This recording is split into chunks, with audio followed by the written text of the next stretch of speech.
In the summer of 1976, the sun stopped being a friend. For weeks it blazed without mercy.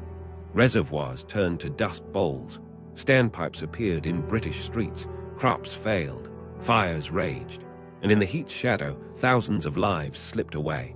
This is the true story of the summer that brought Britain to its knees.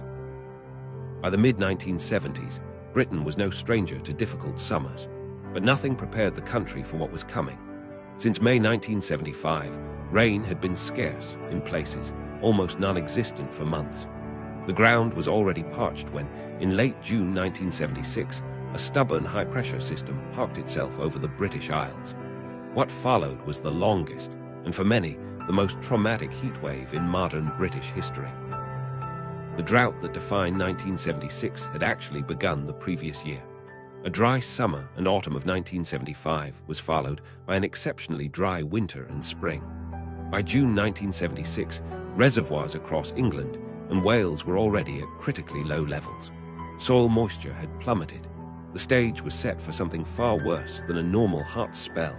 The land itself had become a furnace waiting to be lit. On the 23rd of June, the heatwave proper began. For 15 consecutive days, somewhere in Britain recorded temperatures of 32 degrees C or more, a streak never matched before or since. On the 3rd of July, the mercury hit 35, 9 degrees C in Cheltenham, Gloucestershire, in an age before air conditioning was common. Homes, offices, factories and hospitals became ovens. People slept on floors, in parks, anywhere they could find a breath of cooler air. The nation was quite literally cooking. As the heat intensified, the water crisis exploded. Reservoirs that had taken years to fill were now critically low. In many towns and villages, particularly in Wales, Yorkshire and parts of the southwest, running water simply stopped. Standpipes appeared in the streets. Families queued with buckets and containers, sometimes twice a day. In August, Parliament passed the Drought Act 1976. Water rationing became law. The government even appointed a minister for drought, Dennis Howell. The countryside was suffering perhaps most of all. Crops withered in the fields. In East Anglia, the topsoil literally blew away. Farmers faced ruin. Britain had to import vast quantities of grain. Food prices jumped. At the same time, tinder-dry heathland and forests erupted in flames. Firefighters battled blazes with severely restricted water supplies. The land that had once been lush and productive had become a hostile, cracking desert. Behind the images of sunbathers and ice creams lay a quieter tragedy. The extreme heat placed enormous strain on the human body, especially the elderly, the very young, and those with existing health conditions. Hospital emergency admissions surged. Across the peak weeks, deaths rose sharply.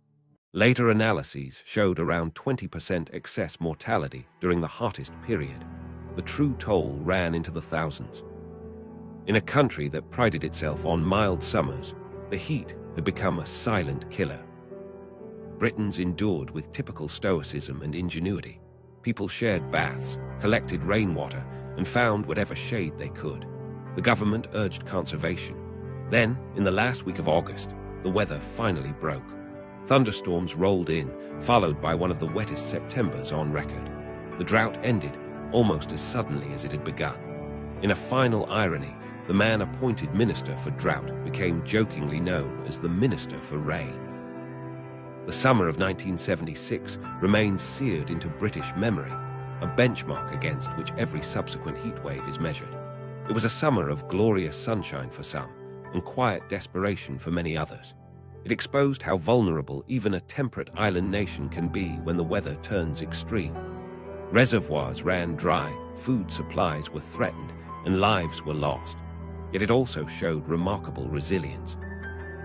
The darkest summer taught Britain hard lessons about water security, emergency planning, and the hidden dangers of prolonged heat. More than 50 years on, those lessons feel more relevant than ever. In 1976, Britain discovered that its famous mild climate could still deliver a summer from hell. The question that lingers is, are we truly ready for the next one?